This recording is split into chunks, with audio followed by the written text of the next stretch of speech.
Hey guys, আশা করি সবাই খুব খুব খুব ভালো আছে। আমার বডি হেডেকের জন্য আমি অনেকটা ভালো আছি, কিন্তু একটু হলেও আমার সোমবার ফিজিক্সের এক্সাম আছে, that is why I am with thermodynamics. আর এখানে কালকে মা আর ফাদার আমাকে এক প্যাকেট ড্রাই ফ্রুটস এনে দিয়েছিল, সেটা আমি একটা কিউটিভিতে রেখে দিয়েছি, যেটা আমার খুব ভালো লাগে। এটা একটা বুকমার্ক, যেটা আমার নতুন একটা নেশা হয়েছে বুকমার্ক বানানো। এটা 1 ফ্ল্যাক্স জল, যেটা আমাকে সারাদিন ধরে শেষ করতে হবে।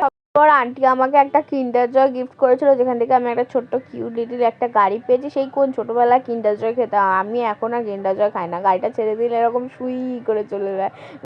সকালবেলা হালকা হালকা ঠান্ডা কম্বল নিয়ে বসেছি, মা গাছের ফুলটা এনে আমার কানে গুঁজে দিয়েছে, আমি ওটাকে নিয়ে একটু পোস্ট টোস্ট দিয়ে ফটো তুললাম। বেশি ফুল ফুল ঘরে থাকলে না, ঘরের পরিবেশটাই চেঞ্জ হয়ে যায়, বেশ ভালো লাগে। আমার অভ্যাস সাথে আমি স্টেটাসে দেওয়ার জন্য কয়েকটা ব্লগ আর কয়েকটা বার্তালি দিলাম। চলো এবার একটা নতুন জায়গায় নিয়ে যাবো, দেখো কি সুন্দর একটা লাইটিং দিয়ে সাজিয়েছে। আজকে অনুকূল ঠাকুরের জন্ম মহোৎসব না, তাই জন্য আমরা এখন খিচুড়ি খেতে যাচ্ছি। সকালবেলা যেতে পারিনি, তাই বিকালবেলা যাচ্ছি। মা আর আমি যাচ্ছি, সারা মাঠে কত লোক আর সারা রাস্তা লাইটিং দিয়ে সাজিয়েছে। মানে খিচুড়ি আর পায়েস দেওয়া হচ্ছে। আমরা খিচুড়ি আর পায়েস নিয়ে খিচুড়ি আর পায়েস খেতে বসলাম। পেটে জায়গা না থাকার সত্ত্বেও আমরা ফুচকা খেয়ে নিলাম। বেশি টাকার খাইনি, খালি 10 টাকারই খেয়েছিলাম, কারণ পেটটা এবার ফেটে যাওয়ার জোগাড় হয়েছিল। প্রার্থনার সময় সবাই মাঠে বসে বসে হাতে তালি দিয়ে দিয়ে প্রার্থনা করছিল। সারা মাঠটা কি সুন্দর একটা পরিবেশ সৃষ্টি হয়েছিল।